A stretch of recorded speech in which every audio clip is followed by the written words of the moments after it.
That's not where you can park a scooter. It's on private property and it's blocking the walkway. To steal than other cars. Officers won't detail exactly how, but they say the design of the Kia poses extra problems for police. Teenagers to basically just go out at night. They'll go sometimes on their own and sometimes with a pack, and they'll just try door handles, dozens at a time. They started targeting those cars a little bit because you don't need the keys anymore. Well, Kia released a statement saying, quote, the majority of Kia vehicles in the U.S. are equipped with key fob and push-button start systems, making them more difficult to steal. All 2022 Kia models and trims have an immobilizer. 8 this morning when a driver called Troup County 911 saying his vehicle was shot at by someone driving a white Cadillac on I-85. The victim said the driver kept heading north. Deputies learned investigators in Alabama were looking into similar shootings on 85 in their jurisdictions. Well, just after 1 this afternoon, deputies spotted the white Cadillac in Lafayette, Alabama, and took the driver, 39-year-old Jarrell Brown, into custody on a number of charges. In front of police, his identity has not been released. No word on what happened at the gas station before the man ran. On New tonight, a terrifying afternoon for drivers along I to participate in a fight game, and during a fight on August 9th, a teen lost consciousness. He was rushed to the hospital and later died. Hicks is charged with murder, cruelty to children, and violation of oath of office. A warning tonight for anyone who leaked the order, the warrant that was obtained by the Justice Department from a FISA court, because the Fourth Amendment makes clear you have to have probable cause and you've got to allege with specificity or particularity the place to be searched and the things to be seized. And we knew from that order that there was no particularity at all. The judge said, oh, you want every single bit of information Verizon has about every single customer?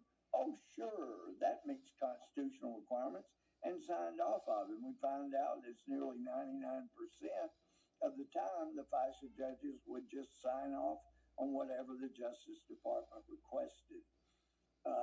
That was my wake-up call to see that things are not good. They're not healthy.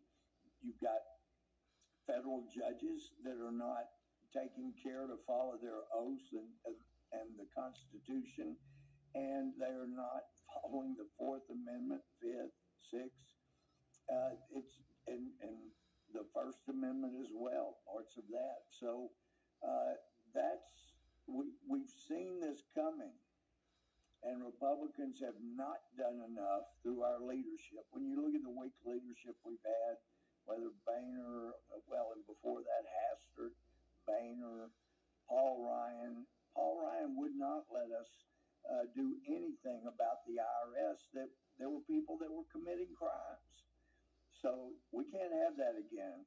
We're too close to the end of this nation as a constitutional republic unless we can hold to account the people that have brought us so close to the edge of losing our republic.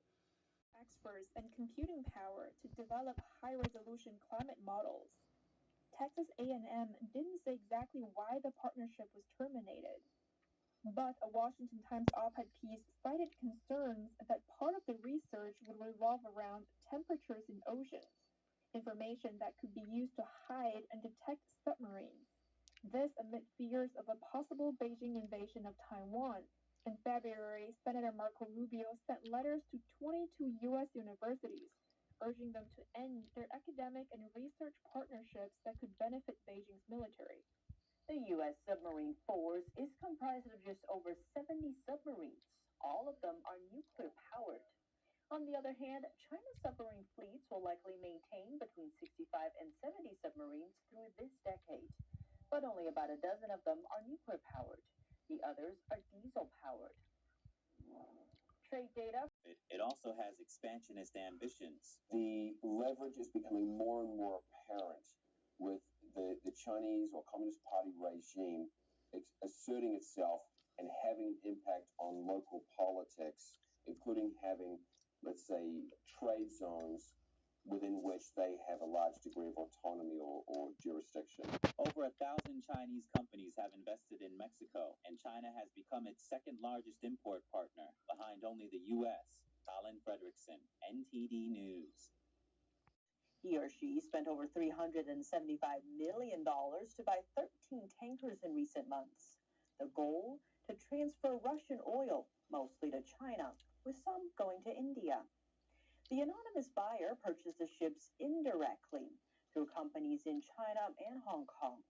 Those details come from Lloyd's List, one of the world's oldest and most authoritative media outlets for global shipping news. The outlet also called the ship owner cash rich. A Chinese surveillance ship is striking a nerve with India, a major U.S. defense partner in Asia. The ship docked at a strategic port in Sri Lanka on Tuesday. The port sits at a critical location. It's less than 10 miles away from one of the world's busiest shipping routes. It's also just miles away from one of the world's busiest oil transport routes. The path links two of the world's most important oil transit choke points, the Strait of Hormuz and the Strait of Malacca. And countries like China, Japan, and South Korea depend on it for the bulk of their oil supplies. More than half of the world's oil is moved via fixed shipping routes like this one. And it's critical that these routes stay free and open, as the slightest disruption could drive up energy costs or delay oil supplies. On top of these, the port is also next to the southern tip of India, and the Chinese ship is capable of several functions. China's military uses the ship to monitor ballistic missile launches. The ship can also track satellites. China said the vessel is making a stop there to add fuel. But India remains worried. It says the Chinese ship is reportedly armed with advanced sensors, meaning the ship could spy on Indian defense facilities. What happens in our neighborhood, any developments which have a bearing on our security obviously is of interest to us. I think our spokesman had said some time ago that we obviously monitor any development which has a bearing on our interests very, very carefully. India protested against the Chinese ship visit back in early August. U.S. officials also raised concerns. In response, Sri Lanka asked China to delay the ship's visit, but the vessel arrived at the port eventually. For Sri Lanka, the tug of war behind the ship visit is a symbol of its struggle between two giants, India and China. Both countries. This is elsewhere, and last month, the company took a $15 billion state bailout. Germany will now have a 30% stake in Uniper. The utility company said it expected a big deficit for the full year and might not be out of the deficit zone until 2024. Shares in the firm fell close to 10% before recovering some ground. Race discrimination was changed. The administration added a transgender mandate. Under the new policy, participating schools must allow students to use bathrooms and locker rooms based on their gender identity. The academy agreed not to discriminate based on sex, but couldn't comply with the new mandate due to its religious beliefs. After the lawsuit was filed, the Biden administration granted the school's request for a religious exemption. And a former Florida on Kharkiv and areas surrounding the city today. Tonight, search efforts continue at the site of the strike.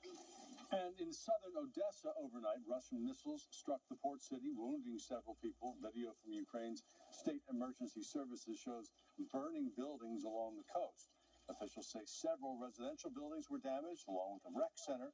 At least 4 people there were injured. Now, since this war began, more than 6 million people have been displaced in Ukraine. The United Nations is working in the hard-hit region of Makariv to coordinate international aid and build shelters.